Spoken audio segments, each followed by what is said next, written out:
Welcome to the XY Advisor Podcast, a global community of financial advisors sharing and learning with one another to drive the positive evolution of financial advice.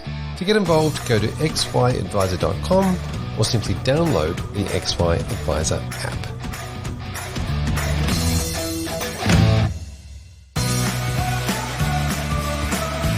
First Sentier Investors are a global asset management group managing $247.3 billion of assets as of the 30th September 2021. They have 17 independent teams operating across equities, fixed income, listed, and direct infrastructure and multi-asset, led by principles of responsible investment and stewardship. They are home to FSSA Investment Managers, an Asian and global emerging markets equities investor. Stewart Investors, a pioneer in emerging market equities and sustainable investing, and Real Index Investments, a systematic equities manager.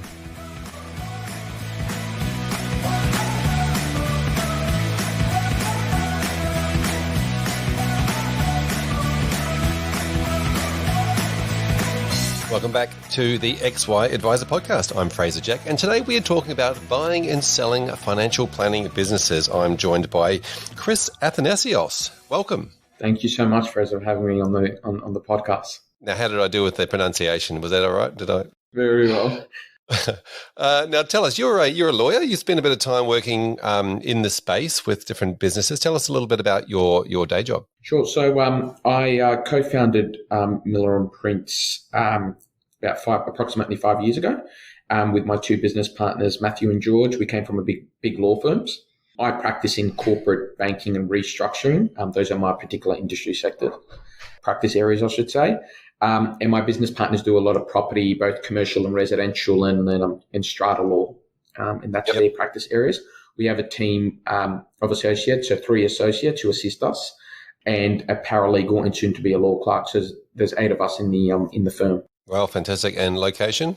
In Sydney CBD. We actually just moved offices closer to Circular Quay, so nice spot to be in. There you go. There's probably a bit of office space hanging around in central CBD of Sydney at the moment. Yeah, exactly. Good time to find new premises. Yeah, very much so. Fantastic. And Chris, how did you tell us about your journey? How long have you been in this, and how did you get into law in the first place? So I've been. I got into the industry when I was 18 years old as a paralegal, as you do when you're in university, and so I started working when I was 18 years old. Moved from firm to firm, getting different. Mainly in the corporate and commercial sector.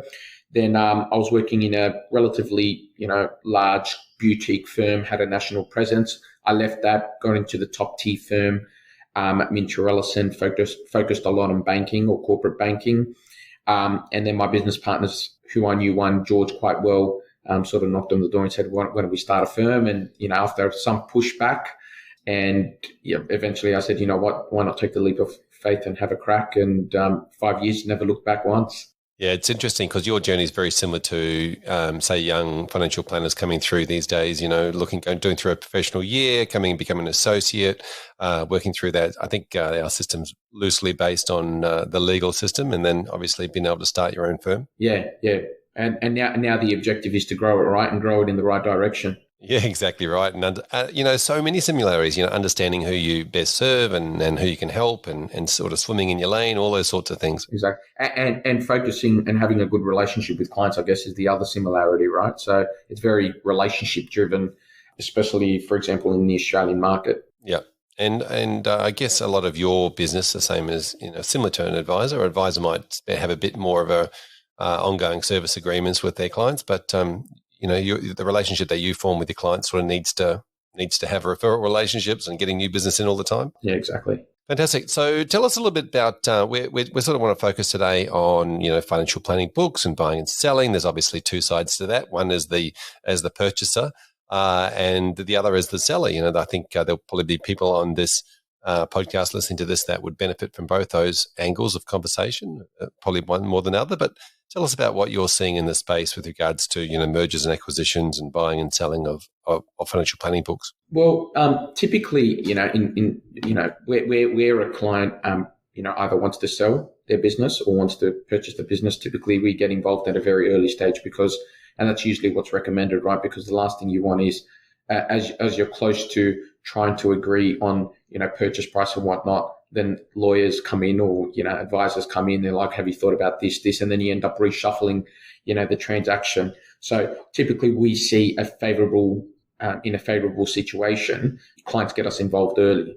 And, just to follow through with that, preparing and planning for businesses, they can, when you prepare properly, you can significantly increase, the purchase price when you're acting for the vendor.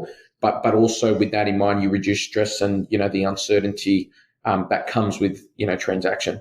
And no transaction is clear cut. Every transaction, you do have to work with both the vendor and the purchaser, because at the end of the day, my view on all this is a successful advisor is one that closes the deal, not tips over the deal, right? It's very easy to say, don't do the deal, but it's harder to say, okay, well, how can we work around this particular issue or circumstance? Yeah, I never really thought about the idea of a lot of deals that don't actually go through, that start and then fall over. Tell us about what some of the main causes of that are.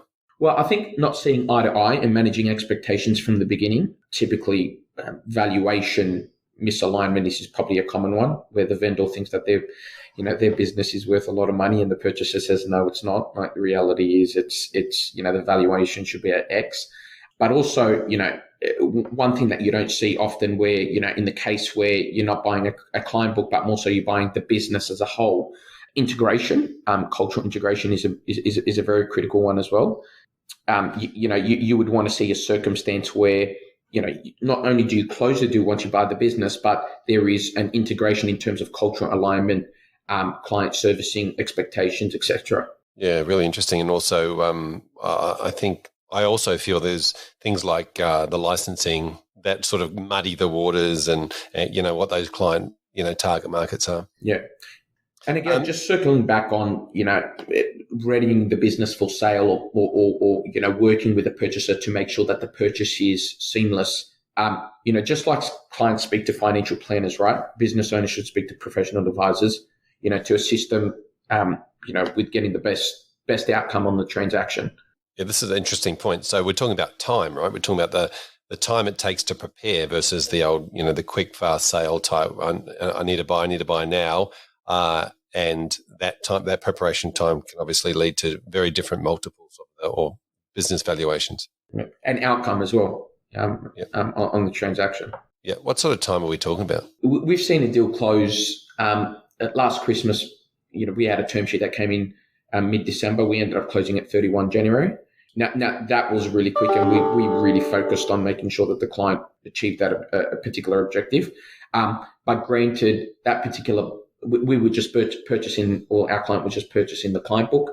So it was a bit more, the transaction was a bit more lean, and the focus was a bit more particular on the particular transaction. It was a high quality asset. And by a high quality asset, what I mean by that is, it was a particular client book that the value of the clients were in the purchases are quite high.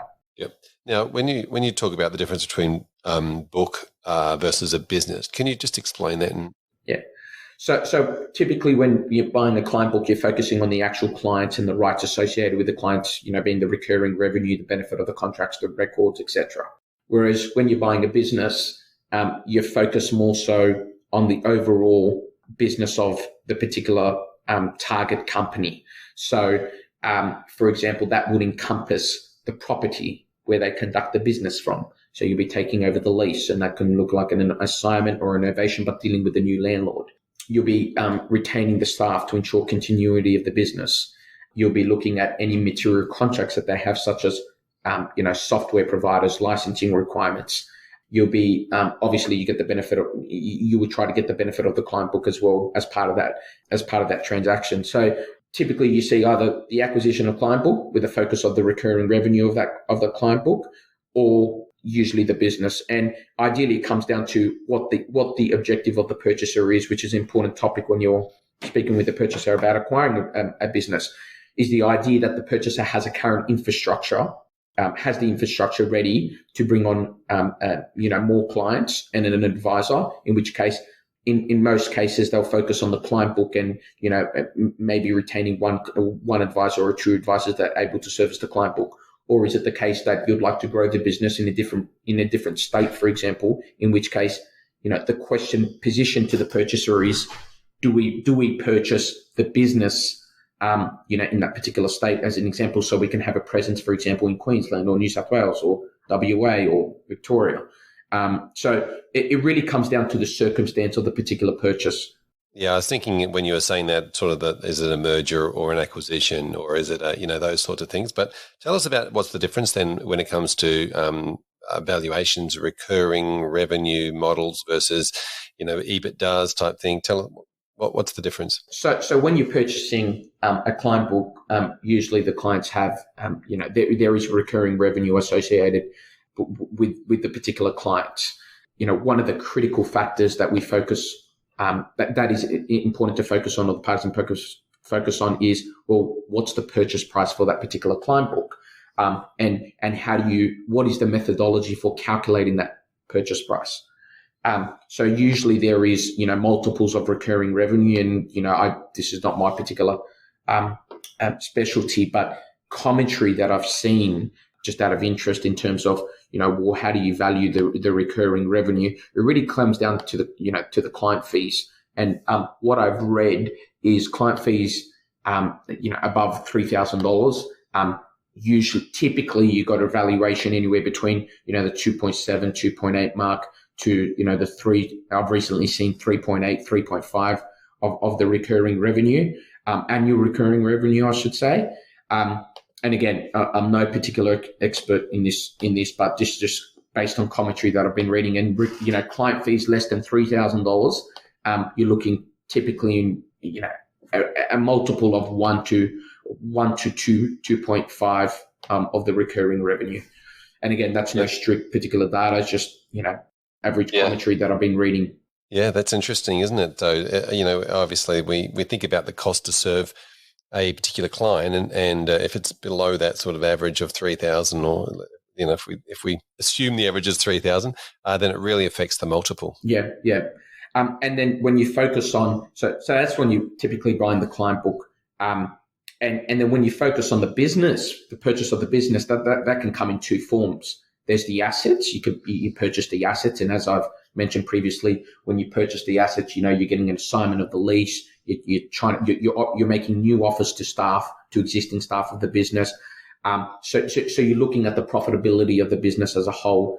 And the alternative to that is you purchase, instead of the assets, the shares.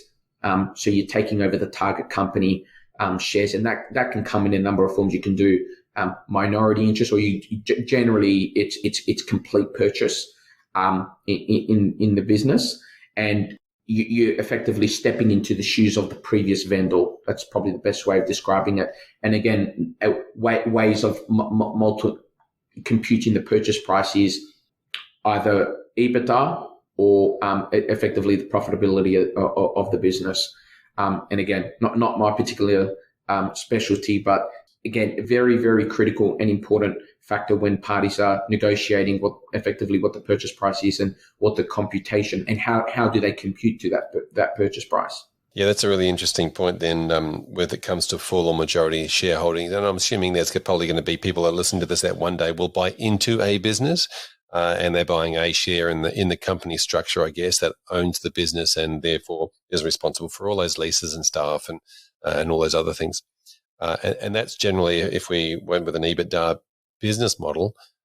So do you ever look at the two of them together and say, well, I guess if you're selling, you look at the two together and go, I want to sell it this way because it works out to be a higher amount? Well, I mean, the purchaser is always going to have a review on that and a comment on that, right? So it really comes down to the teething between the vendor and the purchasers or their advisors. Yeah. Hey, I wanted to also just, while we were talking before about recurring revenue, how does a 12-month service agreement count? Does that count as recurring, or is it just for things that are ongoing service arrangements that are more than 12 months? Well, I think my understanding of it is it's. Let me know if I haven't answered the question over here, but it's the annual recurring revenue of that client, and then it comes down to for a particular period. Then it comes down to the purchaser doing due diligence to say, well, how long has that recurring revenue been existent? And you just hit a great point over here. What I've seen, at least in the past 3-4 transactions, is the purchaser typically doesn't actually make payment up front of the full consideration. What they end up doing is paying anywhere between, and again, subject to commercial negotiation, anywhere between 55 to 75% of the total consideration, and then the balance of the purchase price is paid over a year or two, statistically about 2 years, to see, okay, well, how long is this recurring revenue going to be with effectively the business, quote unquote. Yeah, so that's the goodwill factor, if you like. From conversations I've had in the past, I feel like that only ever benefits the purchaser, as in the revenue's not going to go up as much as and if it does, it's sort of Well, if you tell me which hat do I have on, vendor / purchaser, I think from a purchaser perspective, it's the last thing you want is to pay 100% of the consideration, purchase price. And as we know, this industry is very key person driven, right? And very relationship driven.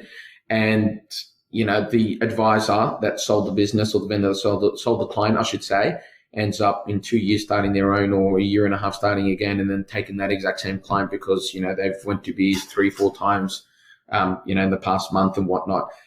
So, you're protecting that's the purchaser hat on. You're protecting the goodwill of the business and the legitimate interest of the value of paying, 2.2 or 2.5, three times recurring revenue.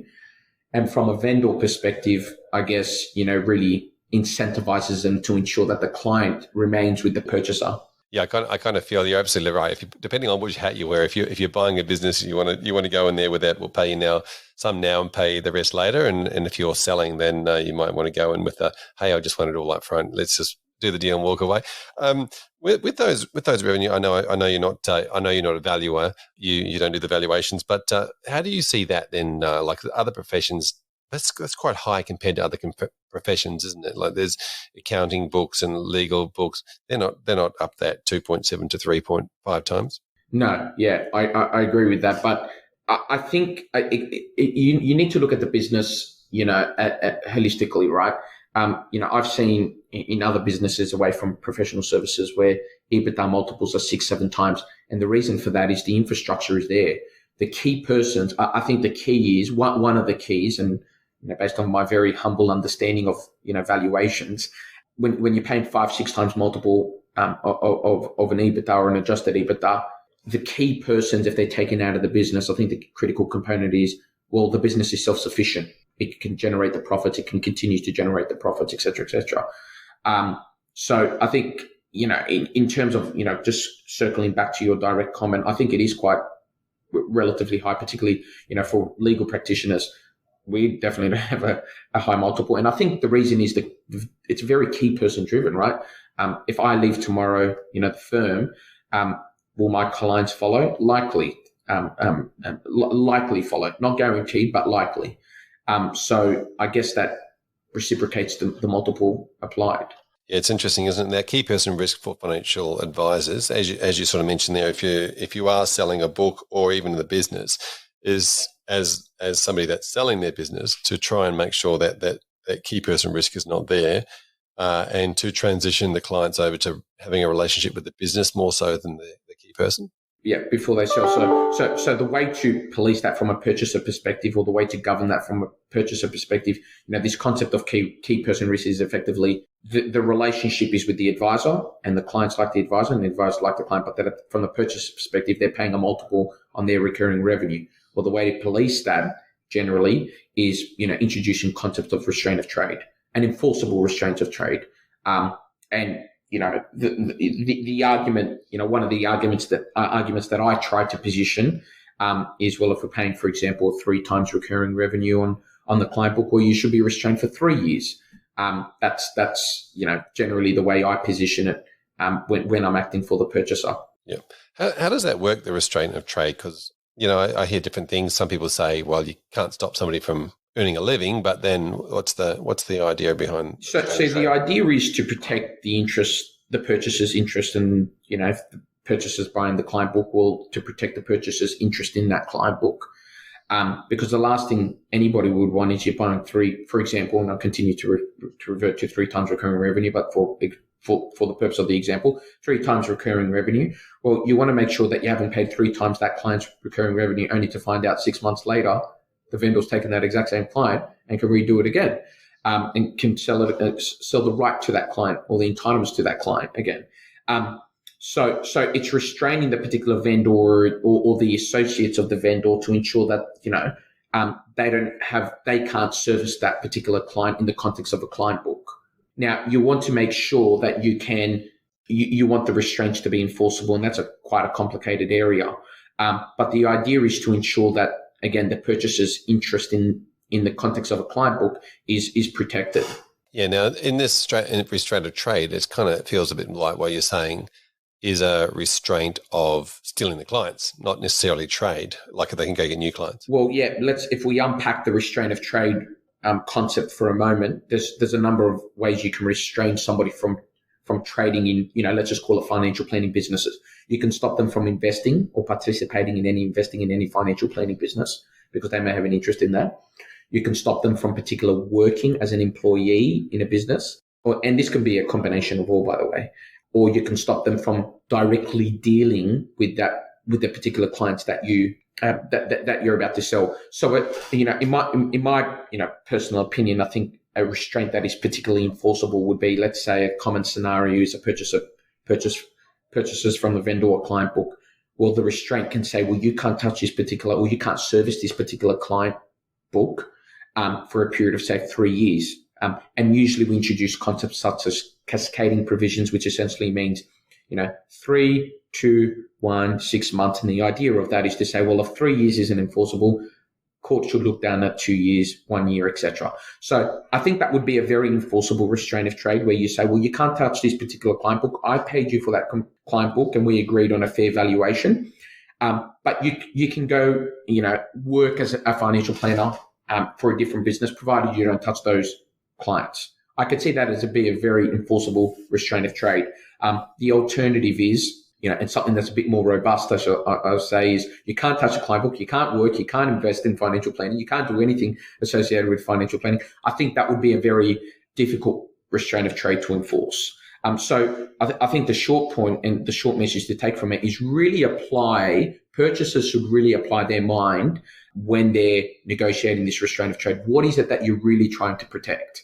Now, you mentioned culture and staff a little bit earlier.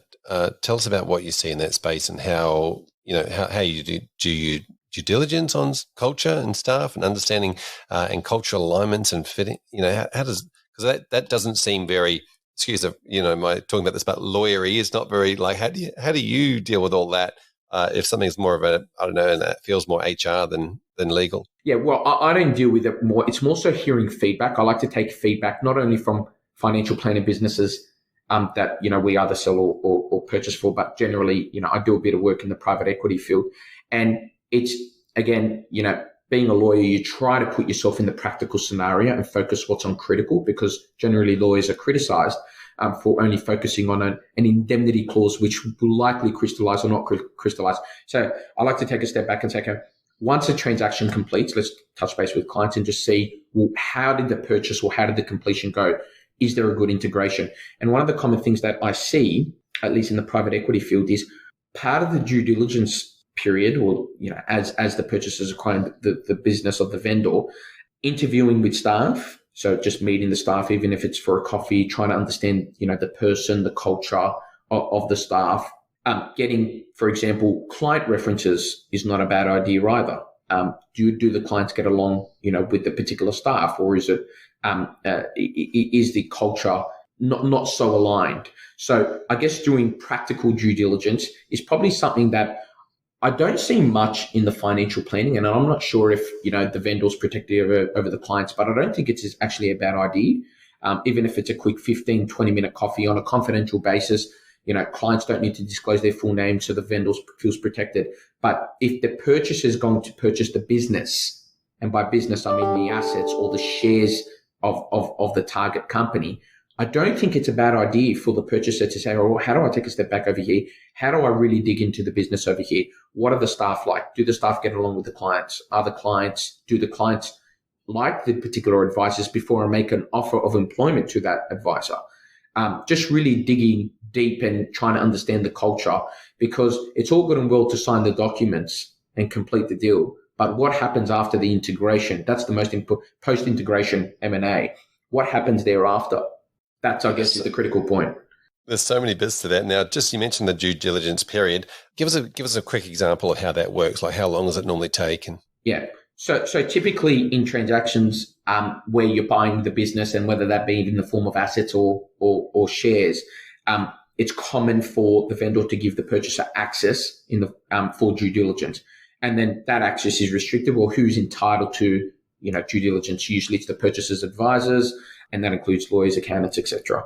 And ordinarily there's a period, and that access is refined under the review and comment of the vendor, and the purchaser would essentially get in there, quote unquote, and start issuing requests for information. And again, this is in the context of selling and purchasing the business, not so much in the client acquisition book, but more so in the context of the business, larger businesses. And requests for information is the common method of which is essentially a list of questions prepared by the purchaser or the purchaser's advisors, and the vendor's got to respond to that, but also physical access to the premises to see how the operations continue or are effectively occur during business hours. Yeah, I'm interested in the way you mentioned there, the idea of actually, speaking to the clients, because I guess that could be a very difficult area for somebody who's selling to give a purchaser, especially if they're in the obviously the same business, access to the clients to say, here, ring them up and talk to them. But you see, if we just apply our thought, and this is one thing I've tried to really speak to vendors about, right? Like let's unpack that for a moment. A client, if the vendor's got a good relationship with a client, right? I've got a lot of good relationship with my clients, for example. From a vendor, you've got to think about it as a win. How do I show to this purchaser that the clients like the business, the clients like the staff? How do I maximize my value to exit this business, right? Well, I can introduce them to a few close clients of mine, clients that won't disclose their confidential information, and really position and present the business favorably to the purchaser. Yeah, and now so I'm imagining then in this situation you choose your friendly clients, or the ones that like you, or the ones that trust you. But then I suppose you've got to go to them and say, hey, look, I'm transitioning out of this business and I'm selling it, and I want to sell you across to these other people. How's that conversation go? Well, I mean, look, that conversation is always a bit sensitive, as we know, right? But if you can just give the client the comfort and show the client the proposed journey or what that looks like, and in this day and age, I feel like, clients want the best. Both parties want the best for both. I mean, I could just imagine, I've certainly got this in my circle of network. I work closely with an accounting firm, Air Accounting, and one of my good mates, one of the partners there. If I said to him, we're selling, for example, MillerPrince, I could see him generally being happy and wanting to be involved in the process and assisting me and assisting us in maximizing the value. So I think it comes down to relationship transparency, and transparency is definitely key. Yep. And taking them through the journey, I guess, or what the proposed journey looks like, and how does it benefit them? For example, is the purchaser providing a different service or offering that the current business doesn't offer, and how does that benefit them? Yeah, it's exactly right. Find a way that this could be a win for the client and present that to them. And sorry, just to add to that, and it may be the case that when you consider it from a vendor perspective, it may be the case that, for example, if you've got 30 clients, right, maybe you refine that, involvement of the due diligence or then being involved in the sale process to the top 10 clients, the most valuable clients, the ones that really add to the value of the business or the purchase price. That's also, I guess, a bit of a risk too, that if those top 10 clients aren't completely satisfied with the services that they're getting, then they might turn around and go, oh, well, you're selling, I'm going to go do my own due diligence and find somebody else. Talk to me about Privacy Act concerns, whether it be through selling a book or a business. Obviously, the consumer is providing confidential information and private information to their advisor. For that advisor to then on-sell that information, obviously as part of a file to a new advisor. How does it sit with any of the privacy regulation stuff? Typically, from a purchaser perspective, you just seek basic warranties that the Privacy Act has been complied with. So that's from a purchaser sort of perspective, and from a vendor perspective, I guess we just need to ensure that there's no breach of any privacy sort of regulations. I think from a vendor perspective, if they've got the appropriate protocols and procedures in place with their clients, such that they've complied with all, we're allowed to disclose your personal information if required by law, or if we're selling a business, then typically a vendor will be covered off in that perspective. And from a purchaser perspective, the typical warranty we seek is the vendor or the business has complied with all laws relating to privacy. Yeah, fantastic. And so just on that transition across, it seems to feel like there's quite a marketing strategy when it comes to presenting to the clients that they're now moving to a new business. Are you seeing businesses that are doing well there, or what they might be doing? Well, I'm ordinarily not involved in that process. I just hear about, and I think that the biggest thing from an advisor perspective is to make sure the clients are well aware, etc. Because if your purchase price is linked to the relevant client, you want to make sure that client is either not annoyed or doesn't understand the culture of the new business, et cetera, et cetera. So usually I don't hear a lot of feedback, but usually from our perspective, we say, just make sure that you've kept clients up to date, et cetera, et cetera. Yeah, there's generally a story, isn't there, as to why that person is selling that particular part of the business or the whole business. And I guess it's just around transparency and making sure the clients understand that story. Yeah. And from a purchaser's point of view, that's probably also a good story too, to be told as to why they really want to invest or bring on that particular client. Yeah. And with the size of businesses, are we seeing, because I've spoken to different people before around the concept of what's a good size business to hold a valuation, are we seeing that, bigger businesses can get different sort of multiples or different business valuations when it comes to versus the one-man band type business? Oh, most certainly. And I think I was touching on that a bit earlier. The bigger businesses, there is many sessions on valuations and arguments on multiples on EBITDA and profit and whatnot. That's in the context of a large business. And more so from a client book perspective, again, the bigger the client revenue, in terms of per client, the bigger the multiple is and the lower it is. The lower the client revenue or per client revenue, the lower the multiple is in that perspective. And again, it just goes down to a lot in the context of a sale of business, whether it be by way of asset or shares. It comes down to if the key person's one of the factors. Again, in my humble opinion, not speaking about valuations a lot, but if the key persons are removed, can the business continue to operate without that key person? And generate a profit. Yeah. And probably one topic that we haven't touched on is another form of sale and purchase is if there's a founder of a financial planning business, and then they've had an advisor that's worked with them for many years, and that advisor usually called succession, right? And the founding financial planner wants to sort of slowly transition out. And that advisor is then introduced to the business and given equity in the business called succession, right? Succession planning. That advisor would typically look at the profits of the business and pay a multiple of the profits. And I guess the win-win in that is, there's no really strict there's a change in ownership, but not change in culture, because the advisor has been part of the business, is aware of the client, is familiar with the client. The only upside is the advisor has equity in the business now, or is proposed to have equity in the business. Yeah, it seems like a great. And I think a lot of people strive for that type of, somebody to take over the business and transition out. I think law firms obviously have got many years of doing this with regards to bringing on partners and those sorts of things. I think we're a little bit newer in the financial advice section, and obviously, I think a lot of people have looked for a transition, but haven't been able to find the right person, or something happens and that person stays for a couple of years and then decides that it's not what the business that they're after all. I think a big part of that comes back down to finding somebody who wants to work with that ideal client, not just wants to work in a business. How do you find working with AFSLs in different AFSLs and transitioning businesses from one to another? I think because that, to me, that sort of whether you buy and sell within your same licensee or whether you're transitioning across a different licensee just adds a different layer of I guess cloudiness. Yeah. Well, the only involvement that I have with the AFSLs, we don't advise on whether the AFSL is appropriate for the relevant financial planning business, and whether we could give advice. But usually we just one of the conditions that we include is a corporate authorized representative agreement is negotiated between the relevant parties as part of the sale and purchase. So that we've got a very minor touch on the AFSL sort of stuff, just because it's got its own sort of complexity.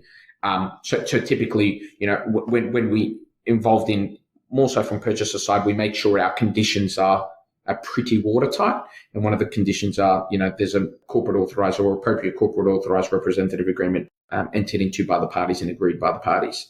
Yep. And just in most corporate authorized representative agreements, you'd often see, a buyer of last resort, buyer of first resort type, or probably first resort, I would say. Like if you're going to sell your business, come to us and ask us first. Yep. Fantastic. All right. So quickly then, tips before we wrap up. Tips about what we can, if you're selling a business.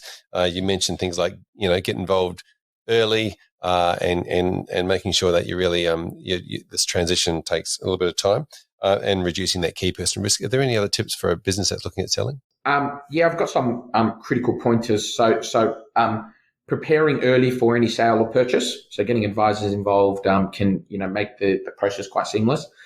Knowing the true, from a vendor perspective, knowing the true value of the business, and from a purchaser perspective, critically analyzing the value of the business and how they compute the proposed purchase price. And then with that in mind, the derivatives that come with that is, okay, well, what are my conditions associated with the purchase? If I'm buying the business for $1 million from a purchase perspective, how am I going to fund that? Do I go get debt? Am I going to do past debt, half debt, half equity, or do I use cash in the bank? How do I pay that purchase price is a common one. And my strong recommendations with these key person driven businesses is break up that consideration, 60-70% up front, the remaining over a 2-year period. Get to test the client book. I focus on client book because that's really the value of the business, the clients. And then pay it over a tranche period of that 1-2 year period. And with that in mind, what else do I want to be giving as part of or requiring as part of the purchase price? Restraint of trades is pretty critical, important one. Is my due diligence satisfied? And do I need further advisors to service the particular client book? Yeah. One of the ideas around restraint of trade actually to employ the person or have a workout period? So when usually you'd have, if you're going to break the purchase price up, say 60-70% up front, and then the remaining over a 2-year period, they would be employed. Now, whether that employment looks as an independent contractor or an employment, usually you need to get tax advice because there's pros and cons with both. But the restraint will obviously carve out, the fact that they're servicing effectively the purchaser or the purchaser's clients. That restraint will be there. Yeah, and you mentioned tax advice. Obviously, you talked about advisors before. Getting accountancy advice as well as legal advice. Well, I think it's critical that the lawyers and the accountant. I think on every deal, whether financial planning or otherwise, I think it's critical that the lawyers and the accountants are on the same page. Because I think that makes a world of difference on a deal. Yeah. Chris, thanks so much for coming on and chatting to us about all the pros and cons and tips and ideas around purchasing, buying, selling, mergers, acquisitions, transitions, all those different things around getting in and out of a business. If someone wanted to continue the conversation with you, what's the best way for them to get hold of you? My email, best by email or by mobile phone. I'm best on the mobile phone, not the office line. I just like picking up the phone straight away and just speaking to somebody. I'm happy to share those details with you, Fraser. Fantastic. Yeah. Well, give them a go now. Let's throw them out there. So mobile number is 0422 593 691. And my email, which is long because my last name, but it's c.athanassios@millerprince.com.au. Yep. So millerprince.com.au is the website. Exactly. Yep. And you can probably find you on LinkedIn too, I would imagine. Most definitely on LinkedIn as well. Fantastic. Chris, thank you so much for coming on and sharing with us what you're seeing in this space. Really appreciate it. Great. Thank you so much, Fraser, for having me.